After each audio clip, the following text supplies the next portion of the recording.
nuage. Oui, très. Jacques et moi, nous nous entendons très bien. Et là, je suis très malheureuse, je viens de le tromper. Sans faire exprès, et je ne sais pas si je dois le lui avouer. Je t'écris pour te demander ton avis. Je suis cruellement punie de mon inconséquence. Dois-je rire ou pleurer? Je ne sais plus. Ne crois pas que j'ai pris un amant, non, non, pas du tout. Enfin, oui, mais que pouvais-je faire?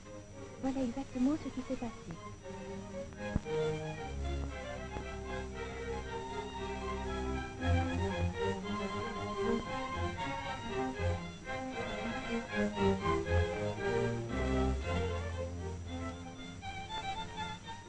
Comme chaque vendredi matin, en sortant du bureau, Jacques est allé saluer ses parents, tandis que je rentrais préparer le déjeuner.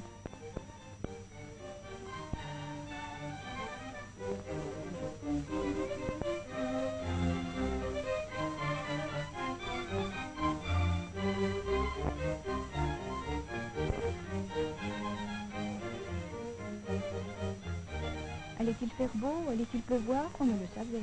Le soleil apparaissait, disparaissait derrière les nuages, et j'hésitais à prendre le tram lorsque mon attention fut attirée par une femme que je voyais à sa fenêtre, presque en face de moi, de l'autre côté de la rue. Elle n'avait rien d'extraordinaire, mais elle m'intrigua car un sourire, oh, très léger, très rapide, animait régulièrement ses traits, et je me demandais, à qui est destinée cette suite ininterrompue de sourires? Soudain je compris.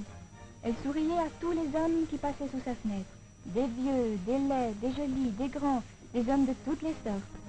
À peine avait-elle attrapé leur regard qu'elle leur faisait signe, mais d'un sourire furtif, si doux, qu'il semblait s'effacer à peine ébauché, à la fois plein de pudeur et d'infamie, si discret et rusé, qu'il ne prêtait pas à mal à première vue, et signifiait tout aussi bien, quelle belle journée, n'est-ce pas, que montez vite, mon chéri.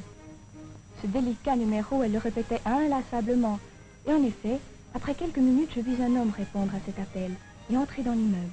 Je n'en croyais pas mes yeux. Je voulus en avoir le cœur net et me mis à attendre devant sa porte. Oh, ce ne fut pas long. Un quart d'heure à peine, et je vis l'homme ressortir, notre sirène ouvrir sa fenêtre et recommencer le même manège. Alors je m'en allais stupéfaite, me demandant à quelle sorte de comédie ai-je été la spectatrice. Dans le fond de mon âme, à mon indignation, se mêlait du respect et de la curiosité. J'étais fort préoccupée de ce que je venais de voir. Et plus j'y songeais, moins je pouvais m'en empêcher d'admirer cette femme pour l'adresse dont elle faisait preuve, en même temps que la façon gracieuse dont elle exerçait cet ignoble métier.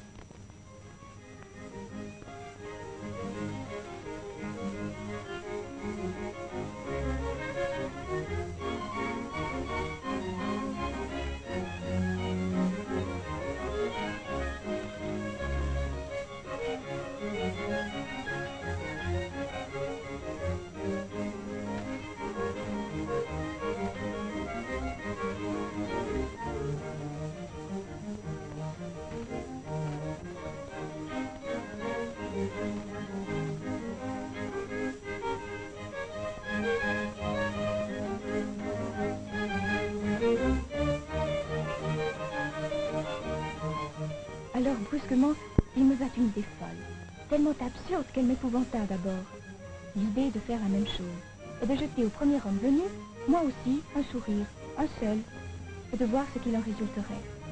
Crois ce que tu veux, accuse-moi de coquetterie, mais j'étais tout à coup incroyablement anxieuse de voir si j'obtiendrais du succès.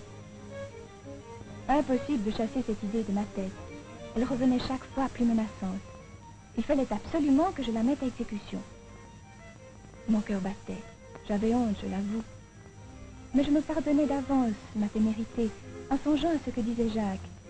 Les femmes croient innocent tout ce qu'elles osent. Je ne faisais attention à rien. J'étais perdue dans mes pensées. Elles naissaient les unes des autres et couraient dans mon âme comme le nuage emporté par le vent sur un fond grisâtre où allait le soleil. Je m'aperçus que toutes ces réflexions m'avaient entraînée jusque dans l'île Rousseau. Je ne sais comment, et non loin de moi, par hasard, et tu vois que le diable était avec moi, je vis un homme en train de lire le journal. Il n'avait pas l'air trop mal. Peu importe d'ailleurs, le plus important était de vaincre ma lâcheté.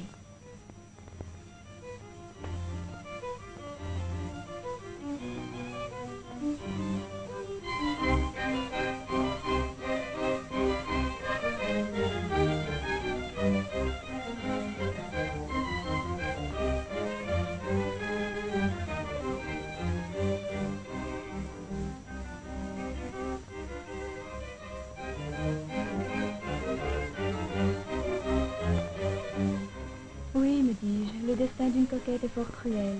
Le monde la condamne à une liberté que la vertu réprouve. Se dévergonder demande un courage que notre époque s'est trop excusé au nom de la pudeur, de l'étourderie, de l'amour, mais jamais de la sagesse. Agir par coquetterie, c'est, je crois, accepter le danger d'être prise au dépourvu. Sûr de moi, cette aventure offrirait peu d'intérêt, et dissimuler n'étant pas mon arme favorite, en moi, l'attrait de ce geste inconsidéré, la peur de le connaître, mon inexpérience des hommes, le désir de mettre mon honnêteté à l'épreuve, tout concourait à doter cette scène d'un aspect frivole, mais inexorable.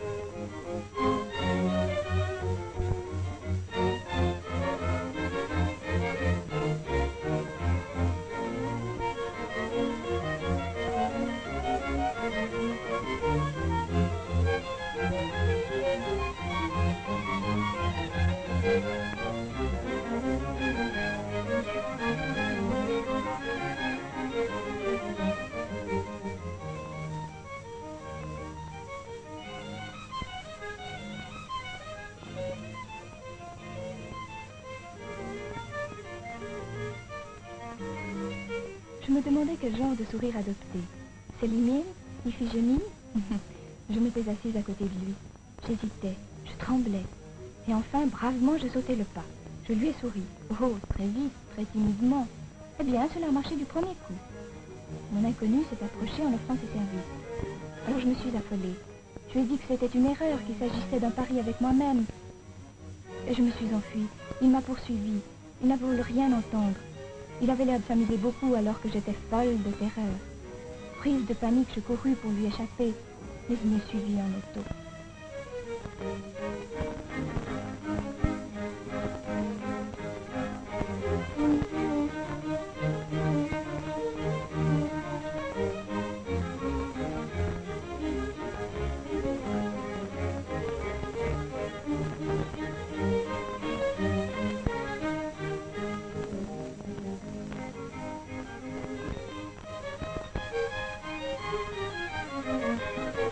Ma seule chance était d'arriver avant lui à la maison. Peine perdue, il entra derrière moi et fit mine de m'embrasser. J'éclatai en sanglots. Je lui ai supplié de partir. Maman rentrait d'une minute à l'autre, lui ai-je dit. Mais il se fâcha.